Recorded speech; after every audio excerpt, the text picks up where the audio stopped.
প্রতিযোগিতা শুরু হয়ে গেছে। শুধু তাই না, মানুষ দায়িত্ব টাকা দিয়ে কিনতে চায়, ঠিক কিনা বলেন? দায়িত্ব টাকা দিয়ে কিনে, দেশ সেবা করার জন্য টাকা দেয়।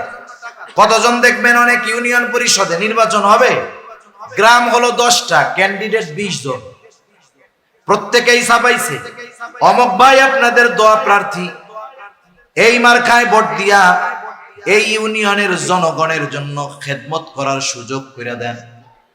দেখা গেল নমিনেশন আনতে, নির্বাচনে জয়ী হতে 5 কোটি টাকা খরচ করে ফেলছে। ওই বেটার যদি আসলেও মানুষের খেদমত করার ইচ্ছা থাকতো, চেয়ারম্যান হওয়া লাগতো না, 5 কোটি টাকা দিয়া সে মানুষের খেদমত করতে পারতো। তার মানে এই ব্যয় খেদমতের জন্য করে নাই, চেয়ারম্যান সাহেব হওয়ার জন্য করছে, ঠিক কিনা? আগের জামানার মানুষ দায়িত্ব নিতে চাইতো না, এখন দায়িত্ব নেওয়ার জন্য প্রতিযোগিতা করে। আমাদের কলিজার টুকরা ইমাম আজম আবু হানিফা রাহমাতুল্লাহি আলাইহি কেমন মানুষ ছিলেন? আমাদের সমাজে কিছু মানুষ আছে ইমামে আজমের ব্যাপারে জানে না, তাই সমালোচনা করে। আরে গর্দভগুলা যদি ইমামে আজমের জীবনী পড়তো, তাকওয়া, জুহদ, ইলম, সব কিছুর দিক দিয়ে উনি ওনার জামানায় সর্বোত্তম ছিলেন। ইমাম আজমের অবস্থান ছিল এইরকম। খলিফা মনসুরের জামানা, রাস্তা দিয়ে খলিফা মনসুর চলতেছে, ইমামে আজমের সাথে সাক্ষাৎ।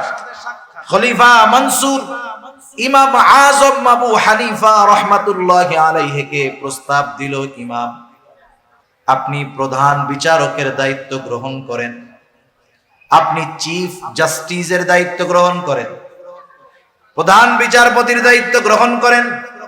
খলিফা অফার দিয়েছে। ইমাম আবু হানিফা সাথে সাথে বললেন, খলিফা আমি এই দায়িত্ব গ্রহণ করতে পারবো না। খলিফা বলছে, মুখের উপরে খলিফার প্রস্তাব ফিরিয়ে দিছে। খলিফার ইগোতে লাগছে, আত্মসম্মান বোধে লাগছে। খলিফা হাতের চাবুক দিয়ে ইমাম আবু হানিফার গায়ে একটা বাড়ি মারছে। খলিফা যখন রাজপ্রাসাদে ফিরে গেছে, খলিফা মনসুরের চাচা বলতেছে, মনসুর কাজটা তুমি ভালো করো নাই, ইমাম আজমের গায়ে চাবুক দিয়ে আঘাত করছো, কাজ ভালো করো নাই, তার কাছে ক্ষমা চাও। কারণ মানুষ যখন রাগে থাকে, মানুষ যখন রাগান্বিত হয়, এমন কিছু কাজ সে করে ফেলে, সুস্থ অবস্থায় বা রাগহীন অবস্থায় ওই কাজটা সে কল্পনাও করে না, ঠিক কিনা বলেন?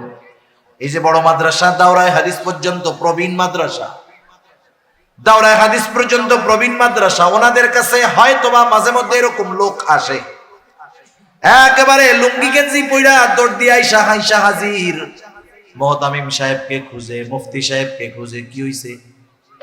বলে হুজুর বউয়ের সাথে রাগারাগি কইরা একসাথে 14 তালাক দিয়ে দিছি। আছে না নাই? বলেন তো দুনিয়ায় কেউ খুশি হইয়া তালাক দেয় নাকি? আরে রাগের মাথায় তো দেয়। এই লোকটা সুস্থ অবস্থায় স্ত্রীকে তালাক দেওয়ার কথা চিন্তাও করতো না। ওই কথা যদি অন্তরে আসতো, চিন্তায় আসতো, নিজেকে নিজে ধিক্কার দিত, অথচ রাগের সময় ওই কাজটা করে ফেলছে। কারণ একটা মানুষ যখন রাগে অতিরিক্ত রেগে যায়, তার নিয়ন্ত্রণটা শয়তান নিয়ে নেয়। ওই সময় শয়তান তাকে দিয়ে এমন কিছু কাজ করায় যে রাগহীন অবস্থায় সেটা সে কল্পনাও করতে পারে না। ওই সময় তো রাগে চাবুক দিয়া বাড়ি মেরে দিছে, এখন নিজে একটু অনুতপ্ত হইতেছে, আরে কাজটা করা ঠিক হয় না। কিন্তু উনি তো খলিফা, ইমাম আবু হানিফার কাছে গিয়ে মাপ চাইবে, এটাও তো লজ্জা লাগতেছে। খলিফা মনসুর এইবার তার বিশ্বস্ত লোকটাকে বলতেছে, যাও ইমাম আবু হানিফার কাছে যাও, আমার পক্ষ থেকে গিয়ে ক্ষমা চাও। যাওয়ার সময় 1 থলে স্বর্ণ মুদ্রা দিয়ে দিল। বলবা ইমাম খলিফা তার কর্মের জন্য অনুতপ্ত, লজ্জিত, আপনার কাছে ক্ষমা চেয়েছেন, আপনি ক্ষমা করে দিয়েন। আর এই 1 থলে স্বর্ণ মুদ্রা আপনার জন্য হাদিয়া দিয়েছে, আপনি যদি খলিফার হাদিয়াটা গ্রহণ করেন, খলিফা নিশ্চিত হবে যে আপনি তাকে ক্ষমা করে দিয়েছেন। এইবার ওই লোকটা ইমাম আবু হানিফার কাছে গেল, গিয়ে বলতেছে, ইমাম, খলিফা আপনার সাথে যে আচরণ করেছে এর জন্য তিনি লজ্জিত, ক্ষমা প্রার্থী। ইমাম আবু হানিফা বললেন, হ্যাঁ, ক্ষমা করে দিলাম। এই জন্য দেখেন না, হায়রে মিয়া, ওলামায়ে কেরামের দিলটাও কিন্তু নরম। এই জন্য কেউ যদি আলেমদেরকে কষ্ট দেয়, এরপরেও কেউ যদি আইসা ক্ষমা চায়, ওলামায়ে কেরাম ক্ষমা করে দেয়। এটা তাদের দুর্বলতা না, কিন্তু এটা নববী এক সিফাত, নবীজির এক গুণ। আরে তায়েববাসী পাথর মারতে মারতে নবীজিকে রক্তাক্ত করে ফেলছে। কি পরিমাণ দেহের মধ্যে আঘাত, যে দেহের মধ্যে ছিদ্র ছিদ্র দাগ হয়ে গেছে। আয়েশা সিদ্দিকা রাদিয়াল্লাহু তাআলা আনহা দেখে বলতেছে, ইয়া রাসূলুল্লাহ সাল্লাল্লাহু আলাইহি ওয়াসাল্লাম, আপনার কি কখনো বসন্ত হয়েছিল নাকি? এটা কিসের দাগ? নবীজি বলতেছেন, এটা হলো তায়েববাসী না বুঝা আমাকে যে পাথর মারছে, সেই পাথরের আঘাতের দাগ। নবীজিকে যখন রক্তাক্ত করে ফেলছে তায়েববাসী, রক্ত জামা ভিজে গেছে, রক্ত বেয়ে বেয়ে জুতার মধ্যে ঢুকে গেছে। এত পরিমাণ রক্ত দেহ থেকে বাহির হয়েছে, রক্ত শুকায়া পায়ের সাথে নবীজির জুতা আটকে গেছে। নবীজি যখন ক্লান্ত দেহ নিয়া তায়েফের এক আঙ্গুর বাগানের পাশে বিশ্রাম নিচ্ছেন, আল্লাহ তাআলা জিবরাইল আমিনকে পাঠায় দিয়েছেন, সাথে আরেকজন ফেরেশতা পাহাড়ের দায়িত্বে নিয়োজিত। ওই ফেরেশতা আয়েশা বলতেছে, ইয়া রাসূলুল্লাহ, আল্লাহ তাআলা আমাকে আপনার আদেশ পালনের জন্য পাঠিয়েছেন। এই কওম আপনার সাথে কেমন আচরণ করেছে আল্লাহ তাআলা দেখেছেন। আপনি যদি আদেশ করেন, 2 পাহাড় মিশিয়ে তায়েববাসীকে পিষিয়ে দেওয়া হবে, নিশ্চিহ্ন করে দেওয়া হবে।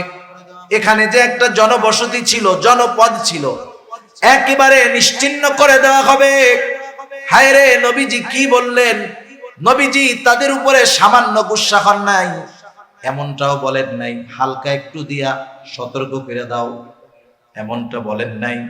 বরং নবীজি আরাম করতেছিলেন, উঠা বৈশা গেলেন। ওই ফেরেশতার কথার জবাবে নবীজি বলতেছেন, বাল আরজু আইয়াখরুজাল্লাহু মিন নাসলাবিহিম মাইয়াবুদুল্লাহা ওয়াহদাহু ওয়ালা ইউশরিকু বিহি শাইআ। তুমি তো বলতেছো 2 পাহাড় মিশাইয়া নিশ্চিহ্ন করে দিবা, আর আমি তো এদের ব্যাপারে আল্লাহ তাআলার কাছে আশা পোষণ করি যে আল্লাহ তাআলা এদের মধ্য থেকে এমন এক প্রজন্ম বের করবে যারা এক আল্লাহর ইবাদত করবে, কারো সাথে শিরিক করবে না। সুবহান। এটা উলামায়ে কেরামের এক নববী সিফাত। এজন্য আলেম আহলে হক উলামায়ে কেরামের সাথে বেয়াদবি করলেও এসে মাফ চাইলে মাফ করে দেয়, এটা দুর্বলতা না। ইমাম আবু হানিফা বললেন, মাফ করে দিছি, অসুবিধা নাই। কিন্তু খলিফা তো বলে দিছে হাদিয়া দিবা, হাদিয়া গ্রহণ করলে নিশ্চিত হব যে উনি ক্ষমা করেছেন। লোকটা বলতেছে, এই যে 1 থলে স্বর্ণ মুদ্রা আপনার জন্য খলিফা হাদিয়া দিয়েছে, গ্রহণ করেন। ইমাম আবু হানিফা বললেন, মাফ করে দিয়েছি, হাদিয়া গ্রহণ করা যাবে না। বললেন, খলিফা বলছে আপনি নিজে রাখেন, নাইলে উনি বিশ্বাস করবে না যে ক্ষমা করছেন। আপনি রাইখা দেন, আপনার ব্যয় করা লাগবে না, আপনি অন্য কাউকে দিয়ে দিয়েন। ইমাম আবু হানিফা বলতেছে, তোমার কাছ থেকে রাখার পর আমি খরচ করলাম নাকি অন্য কাউকে দিয়ে দিলাম এটা তো বিষয় নয়, বরং তোমার খলিফা মনে করবে আমার পাঠানো হাদিয়া ইমাম আজম গ্রহণ করেছে, সুতরাং এটা রাখাই যাবে না। সে আরো জোর জবরদস্তি করতেছে, রাখেন না। ওই লোকটাও তো বিরক্ত হয়ে যাইতেছে অনুরোধ করতে করতে। এইবার ইমাম আবু হানিফা রাহমাতুল্লাহি আলাইহি বলতেছেন, বলেন তো কাউরে চুরি করে আইনা হাদিয়া দেওয়া জায়েজ আছে নাকি? হ্যাঁ, দুর্নীতি কইরা টাকা আইনা আরেকজনরে হাদিয়া দেওয়া জায়েজ হবে নাকি? বলেন তো, আমার আপনার কাছে যদি ব্যাগ ভর্তি টাকা কেউ আইনা দেয়, আমি আপনি যদি জানতে পারি টাকাটা অন্য কারো, আমার আপনার জন্য এই হাদিয়া গ্রহণ করা বৈধ হবে নাকি? তাহলে দেওয়াও বৈধ হবে না, নেওয়াটাও বৈধ হবে না। ইমাম আজম এবার বলতেছে হাদিয়া তো দিতে হবে নিজের টাকা থেকে। বলতেছে তোমার খলিফা যে হাদিয়া পাঠাইছে, এই হাদিয়া পাইলো কোথায়? বলতেছে কোথায় পাবে? বাইতুল মাল থেকে দিছে। এইবার ইমাম আবু হানিফা আরো কঠোর হয়ে গেলেন। একটু চিন্তা করে দেখেন, জামানার মুজাদ্দিদ যারা, ইমাম যারা, এদের সামান্য সিদ্ধান্ত এটা পরবর্তী প্রজন্মের জন্য দলিল হয়ে যায়, দলিল। আমি ঘটনা বলতে গেলে অন্যদিকে চলে যাবে। আজকে যদি ওই দিন ইমাম আবু হানিফা এরপরে হাদিয়া গ্রহণ করত, যে বাইতুল মালের সম্পদ খলিফা হাদিয়া দিয়েছে, এটা যদি গ্রহণ করত, তাদের জন্য যদি বাজেট থাকতো ভিন্ন কথা, কিন্তু সাধারণভাবে যদি ইমাম আবু হানিফাকে দেওয়া হতো, জানার পরেও যদি ইমামে আজম আবু হানিফা ওই হাদিয়াটা গ্রহণ করতেন, খলিফার বাইতুল মাল থেকে দেওয়া হাদিয়া গ্রহণ করতেন, আজকে তাইলে গোটা দুনিয়ার মধ্যে দেখা যাইত উলামায়ে কেরাম রাষ্ট্রীয় কোষাগারের হাদিয়া গ্রহণের ক্ষেত্রে ইমাম আজমের ওই ঘটনাটাকে দলিল বানায়া নিত। বলতো কি, ইমাম আবু হানিফারে হাদিয়া দিছে না, জায়েজ না থাকলে উনি গ্রহণ করছে, এবার আমাকেও দিলে আমরাও জম্মের আকারে নিব। ইমাম আবু হানিফা এবার আর একটু কঠোর হয়ে গেলেন। বলতেছে শোনো, তুমি তোমার এই হাদিয়া খলিফাকে ফেরত দিবা, সাথে সাথে বলবা রাষ্ট্রীয় বাইতুল মাল থেকে তার জন্য নির্ধারিত একটা সম্মানী আছে, এই সম্মানীর বাইরে একটা মোহরও ব্যক্তিগত কাজে ব্যবহারের সুযোগ নাই। লোকটা একটু রাগ হয়ে গেছে। এইবার ওই মোহর ফেরত নিয়া খলিফা মনসুরের কাছে গিয়া বলতেছে, মনসুর, ইমাম আবু হানিফা এরকম এরকম বলছে। দিলরে আর একটু তাল বানায় নিছে। ইমাম আবু হানিফার এই কথাগুলো শুনে খলিফা মনসুর এবার চূড়ান্ত রাগান্বিত হয়ে গেছেন। ফোর্স পাঠায় দিছে, যাও ইমাম আবু হানিফাকে জেলখানায় আটকাও। ইমাম আবু হানিফাকে জেলখানায় আটকানো হলো। অত্যাচার জুলুমের স্টিম রোলার চলতেছে। ঐতিহাসিকদের থেকে দুইটা মত।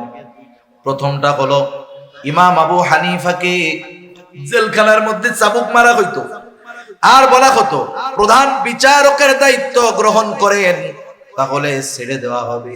চিন্তা করে দেখেন, জেলখানায় চাবুক মারা হইতেছে দায়িত্ব নেওয়ার জন্য, ইমাম আবু হানিফা দায়িত্ব নেন নাই।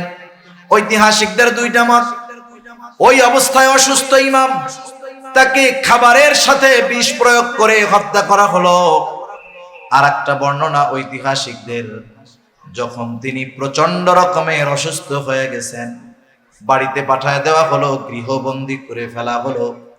ওই অবস্থায় ইমামে আজম দুনিয়া থেকে বিদায় নিলেন।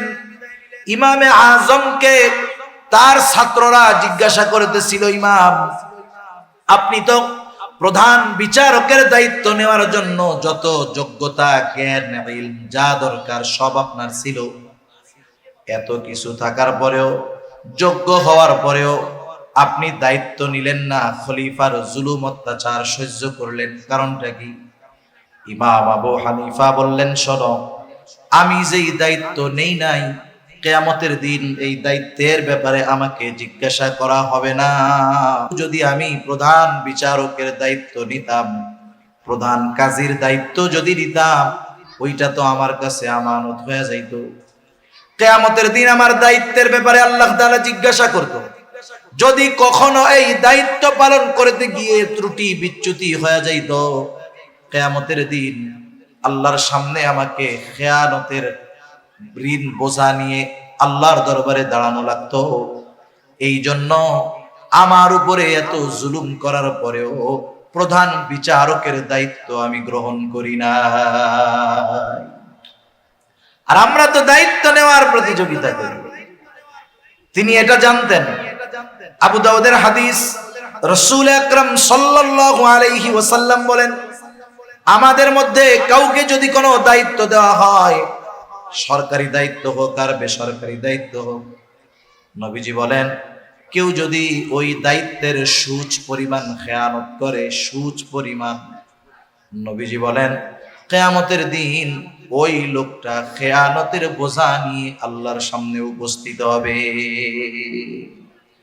সেজন্য প্রত্যেকের জায়গা থেকে খেয়াল করা দরকার যে দায়িত্বটা তো আমানত।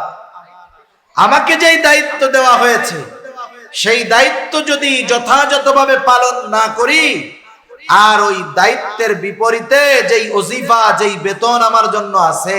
আজহার নানুতুবি রহমাতুল্লাহি আলাইহি নামে একজন আল্লাহর ওলি ছিলেন। উনি এক জায়গায় খেদমত করতেন, চাকরি করতেন, মাস শেষে সময় হিসাব কইরা কইরা বেতন নিতেন।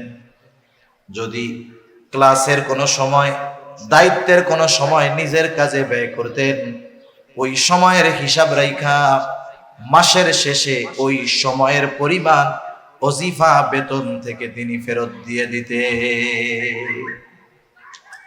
কেমন আমানতদার ছিল এরা দায়িত্বের ব্যাপারে, সময়ের ব্যাপারে। শুধু তাই না, শরীয়তের বিধিবিধান, হুকুম, আহকাম, এটাও আমাদের কাছে আমানত। আল্লাহ তাআলা বলেন, ইন্না আরাদনাল আমানাতা আলাস সামাওয়াতি ওয়াল আরদি ওয়াল জিবাল ফাআবাইনা আন ইয়াহমিলনাহা ওয়া আশফাকনা মিনহা ওয়া হামালাহাল ইনসান।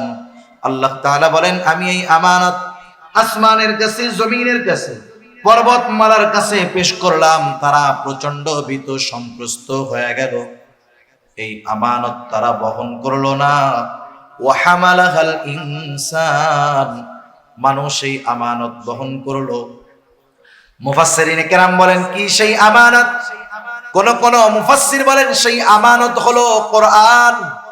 কেউ কেউ বলেন শরীয়তের সকল বিধিবিধান। একই কথা।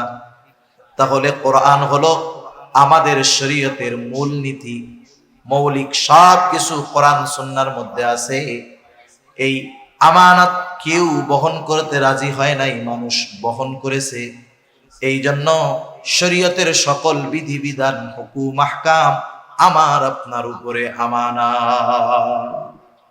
সেজন্য আল্লাহ তাআলার যত আদেশ আছে আমানত, যত নিষেধ আছে আমানত। আদেশ কেউ যদি অমান্য করে তাহলে আদেশ অমান্য করলে গুনাহ হবে, সাথে সাথে খেয়ানতকারী হতে হবে। নিষেধ যেই বিষয়গুলো আল্লাহ তাআলা করেছেন, ওই নিষিদ্ধ কর্মগুলো কেউ যদি করে তাহলে তার তো গুনাহ হবে, সাথে সাথে ওই যে নিষেধটা ছিল এটা আমানত, অমান্য করার কারণে খেয়ানত হবে। এজন্য শরীয়তের সকল বিধিবিধান, হুকুম, আহকাম গুলো আমানতদারিতার সাথে পালন করার দরকার। শুধু তাই না, আমাদের সন্তান সন্ততি আমাদের কাছে আমানত, আমাদের অধীনস্থ যারা আছে আমানত।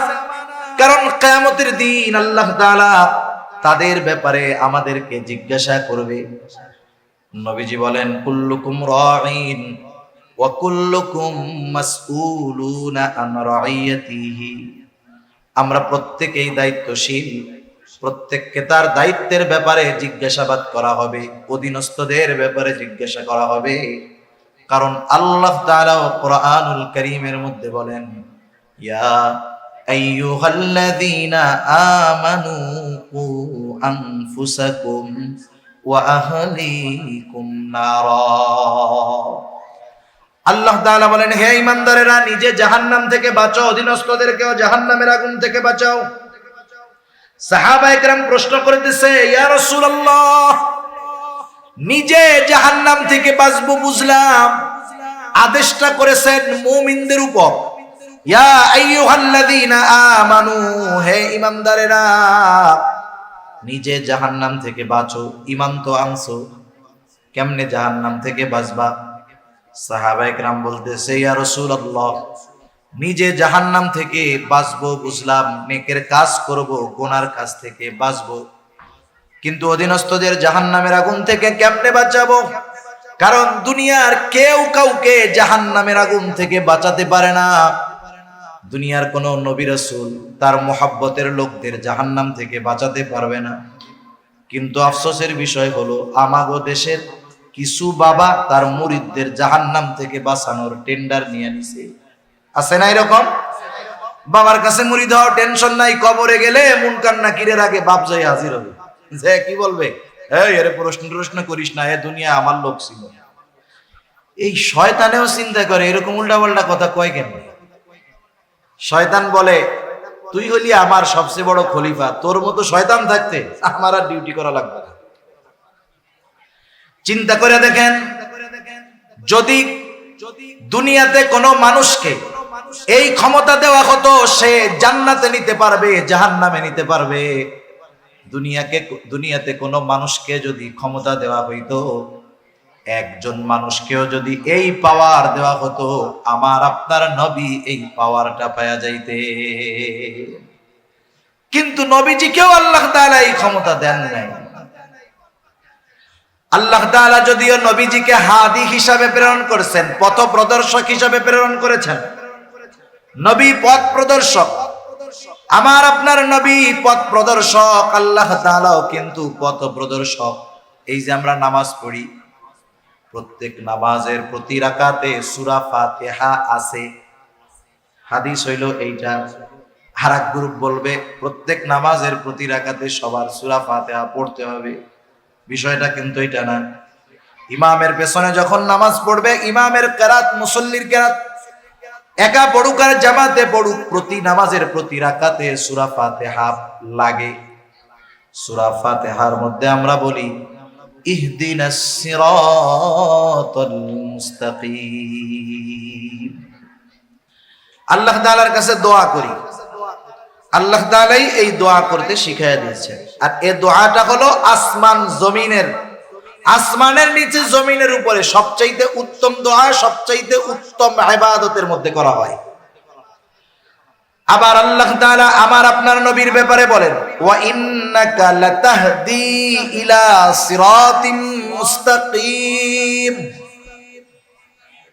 আপনাকে আমি সিরাতে মুস্তাকিমের পথ প্রদর্শক হিসাবে আমি আপনাকে প্রেরণ করেছি।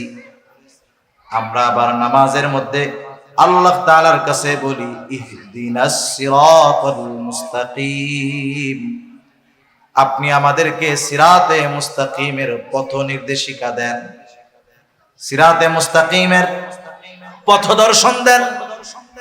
রাসূল ও হাদি, আল্লাহ তাআলার কাছেও চাই পথ নির্দেশ।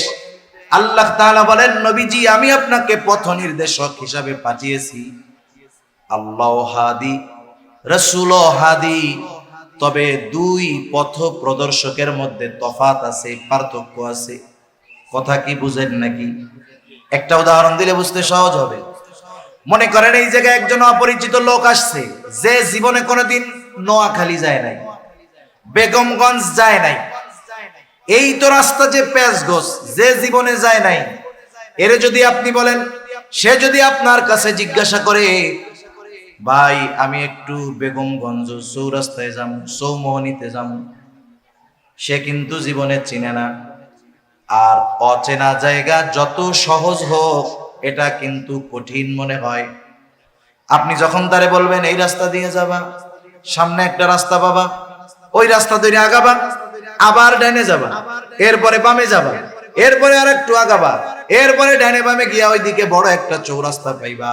বলেন তো, যে রাস্তাই চিনে না তারে যদি এইরকম চিনায় দেন, ওর জন্য গন্তব্যে যাওয়া কঠিন না সহজ? মনে করেন এরপরেও আপনি তারে পথ চিনায় দিয়েছেন যে এই পথে যাবেন, সেই হিসাবে আপনি হাদি, পথ প্রদর্শক।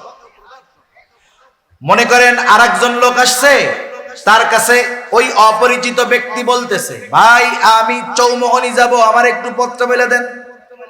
ওই লোকটা মোটর সাইকেল নিয়ে আসছে, কোনো জবাব নাই, বলে আপনি আমার বাইকের পিছনে ওঠেন।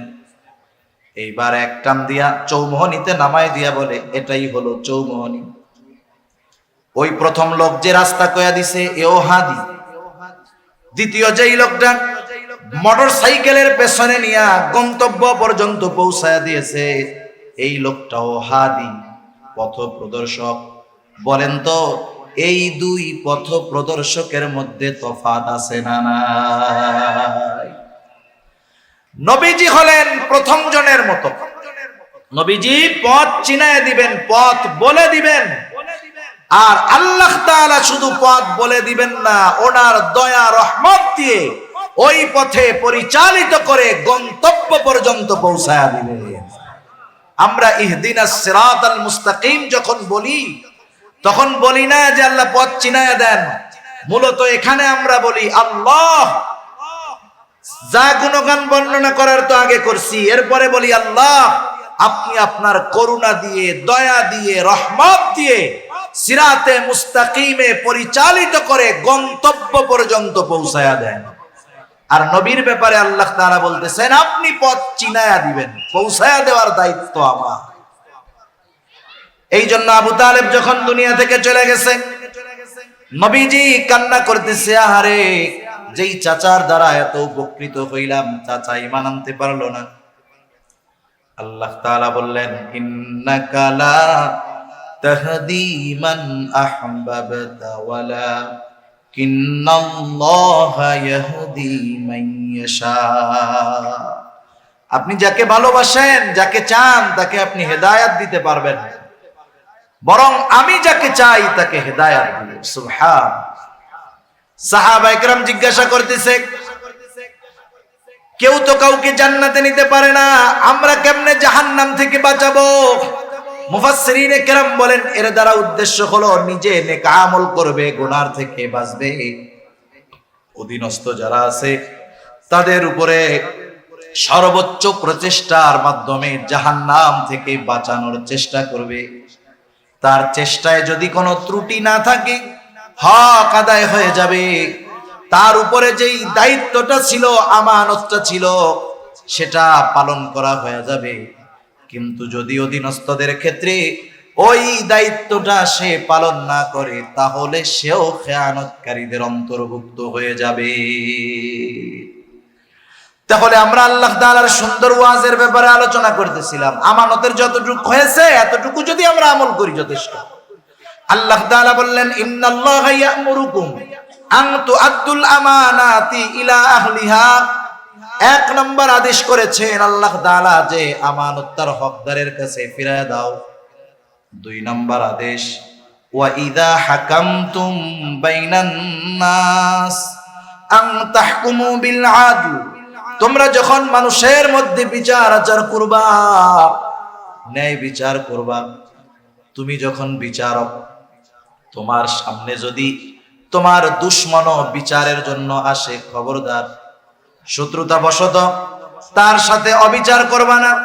ওয়ালা ইয়াজরিমান্নাকুম শানাআনু কওমিন আলা আল্লা তা'দিলু ই'দিলু হুয়া আকরাবু লিত্তাকওয়া। কোন কওমের উপরে বিদ্বেষ বশত তাদের উপরে অবিচার করবা না, ন্যায় বিচার করবা। ন্যায় বিচারের শ্রেষ্ঠ উপমা নবীজি রেখে গেছেন, সাহাবায়ে কেরাম দেখায় গেছেন, তাবেঈনরা দেখায় গেছে, সোনালী যুগের মুসলিম শাসকেরা দেখায় গেছে। এই জন্য যেই সমাজের মধ্যে ন্যায় বিচার আছে, যেই সমাজের মধ্যে ইনসাফ আছে, ওই সমাজে তো জুলুম থাকতে পারে না। যেই সমাজে, যেই দেশে, যেই জাতির মধ্যে ইনসাফ ন্যায় বিচার আছে, এই সমাজ, এই জাতি বড় সৌভাগ্যবান। আজকে গোটা দুনিয়ার কোথাও ইনসাফ নাই, ন্যায় বিচার নাই, ঠিক কিনা বলেন? ন্যায় বিচার যদি থাকতো, গোটা দুনিয়ার সব রাষ্ট্রপ্রধানরা ইসরায়েলকে এই অপরাধের কাঠগড়ায় দাঁড়া করাতো, ঠিক কিনা বলেন? ন্যায় বিচার নাই, মরে গেছে। বিচারের মধ্যে আছে স্বজনপ্রীতি, দলপ্রীতি, গোত্রপ্রীতি, দেশপ্রীতি, ব্যক্তিপ্রীতি। কিন্তু নবীজি ন্যায় বিচারের উপমা রাইখা গেছে। হাদিসের একটা ঘটনা শোনায় আলোচনা শেষ করে দিব। একদিন নবীজির কাছে প্রসিদ্ধ এক গোত্র, মাখজুমি গোত্রের একজন মহিলার বিচার আসছে। চুরির অপরাধে তার হাত কাটা হবে। সাহাবায়ে কেরাম চিন্তা করতেছেন, নবীজি অন্দরমহলে ভিতরে, সাহাবায়ে কেরাম চিন্তা করতেছে, এই সম্মানীয় গোত্রের মহিলার হাতটা যদি চুরির অপরাধে কাটা যায়, মুশরিক কাফেররা টিটকারি করবে, সিসি করবে। এই মহিলার জন্য একটু সুপারিশ করার দরকার। কিন্তু নবীজির কাছে কে সুপারিশ করবে? ওসামা বিন যায়েদ রাদিয়াল্লাহু তাআলা আন তখন ছোট, নবীজি অনেক মহব্বত করে দেন তাকে। ওসামাকে শিখায় দেওয়া হলো, তুমি তোমার নানার কাছে গিয়ে বলবা, নানা যেই মহিলার হাত কাটা হবে সে মাখজুমি গোত্রের একজন মহিলা, ছোট মানুষ, যা শিখায়া দিছে নবীর কাছে গিয়া সেটাই বলছে। নবীজির বুঝতে বাকি নাই, এই কথাটাই ছোট বাচ্চা নিজের থেকে বলে নাই, নিশ্চয়ই কেউ শিখায়া দিছে। নবীজি এইবার হুজরা থেকে বের হলেন, চেহারার মধ্যে রাগান্বিত ছাপ। নবীজি বলতেছে, তোমরা কি এমন বিষয়ের জন্য সুপারিশ করতেছো যেই বিষয়ের শাস্তি প্রয়োগের নির্দেশ আল্লাহ তাআলা দিয়েছেন? নবীজি এবার খুতবা দিলেন, তিনি বললেন, শোনো, তোমাদের পূর্বে অনেক কওমকে আল্লাহ তাআলা ধ্বংস করে দিয়েছেন, যে তাদের মধ্যে যখন কোনো শরীফ মানুষ, সম্ভ্রান্ত মানুষ চুরির অপরাধে আটক হইত, যেহেতু সে বংশীয় মানুষ, চুরির অপরাধে আটক হইছে, তাকে শাস্তি না দিয়ে ছেড়ে দেওয়া হতো। আর একই অপরাধে যখন কোনো দুর্বল, জয়ীফ, গরিব মানুষ আটক হইতো, তার উপরে হদ কায়েম করা হতো, শাস্তি দেওয়া হতো। তথা এই অবিচারের কারণে তোমাদের পূর্বে বহু জাতিকে আল্লাহ তাআলা ধ্বংস করে দিয়েছেন। নবীজি বলতেছেন, শোনো, ওই আল্লাহর শপথ, যার হাতে আমার প্রাণ, এই মহিলার জায়গায় যদি আমার কন্যা ফাতেমাও হইতো, ফাতেমা বিনতে মুহাম্মদও হইতো, আল্লাহর শপথ, আমি তার হাতটা চুরির অপরাধের কারণে হাতটা কেটে দিতাম। সেজন্য ন্যায় বিচারের উপমা নবীজি দেখায় গেছেন। এখন আমরা তো আর সবাই বিচারক হইতে পারবো না, আমরা ন্যায় বিচার করবো কেমনে? শুনেন, পরিবারের মধ্যে অবিচার করে, বাপ ছেলের উপরে অবিচার করে। দুই ছেলেকে দুই চোখে দেখে, একজনের জমি বেশি লেখা দিয়ে বসে রয়েছে, আর একজনের কিছুই দেয় না, আছে না নাই? সব পোলাগো লেখা দিছে, মাইয়াগো কিছু দেয় না, এই অবিচার বাপরা করে না? সেজন্য প্রত্যেকের জায়গা থেকে ন্যায় বিচার করতে হবে। আল্লাহ সুবহানাহু ওয়া তাআলা বুঝবার তৌফিক দান করুন। এরপরে আল্লাহ তাআলা বলতেছেন, ইন্নাল্লাহা নি'ম্মা ইয়াইদুকুম বিহি। আল্লাহ তাআলা কতই না সুন্দর ওয়াজ তোমাদেরকে করলেন, সুন্দর ওয়াজ। এখন এই ওয়াজ শোনার পরে, জানার পরে, এই ওয়াজের উপরে আমল করলাম কি করলাম না, এই ওয়াজ নিয়ে কি সমালোচনা করলাম কি করলাম না, আমি বললাম আপনাদের সাথে, আপনারা আমল করলেও আমি দেখবো না, সমালোচনা করলেও আমি শুনবো না। কিন্তু এই ওয়াজ আল্লাহ তাআলা করলেন, আমরা আলোচনা করলাম। এখন যদি সমালোচনা করি, আমলে পরিণত না করি, আল্লাহ তাআলা শুনবেন, দেখবেন নাকি? দেখবেন না? দেখবে। এজন্য আল্লাহ তাআলা কেমন যেন বলতেছে, এত সুন্দর ওয়াজ আমি আল্লাহ করলাম, এই ওয়াজের উপরে তোমরা আমল করো কি করো না, এই ওয়াজ দিয়া কি আলোচনা সমালোচনা করো, আমি আল্লাহ কিন্তু সব দেখি, সব শুনি। কেন? কারণ হলো, ইন্নাল্লাহা কানা সামিআন বাসীরা, নিশ্চয়ই আল্লাহ তাআলা হলেন সর্বশ্রোতা, সর্বদ্রষ্টা। আল্লাহ তাআলা আমাদের সকলকে আমানতদার এবং প্রত্যেকটা ক্ষেত্রে ইনসাফ এবং ন্যায় বিচার করার তৌফিক আল্লাহ দান করুন। সকলে বলি আমিন। ওয়া আখিরু দাওয়ানা আলহামদুলিল্লাহ।